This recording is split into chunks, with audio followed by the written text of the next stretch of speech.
Replacing a refrigerator's water filter every 6 months is a simple way to keep your refrigerator working its best, and I'm going to show you how. A new water filter can help your water taste clean and reduce contaminants. The trickiest part is making sure you buy the right replacement filter for your refrigerator. The easiest way to check is to look at the old filter. The model name and number are usually printed on the label. If the filter is missing, use the name and model of your fridge to find compatible filters. You can usually find information inside the door. The water filter is usually located in the top right or top left. Sometimes it's in the middle between the crisper drawers. So in this side-by-side refrigerator, the water filter is actually all the way on the bottom right. Remove the old filter. Each fridge is different.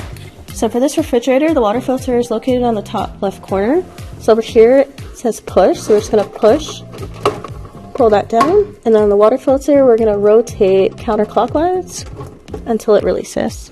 Install the new filter the same way the old one came out. So on the new water filter, we're going to remove this cap, place it in, and then rotate clockwise until it fits into that spot, and then we'll just push this up and close. Run about 2 gallons of water through the dispenser to remove any air and contaminants from the water line. And if your fridge has a filter change indicator, don't forget to reset it. Become a CR member today to get access to our expert advice, exclusive refrigerator ratings, and more at cr.org.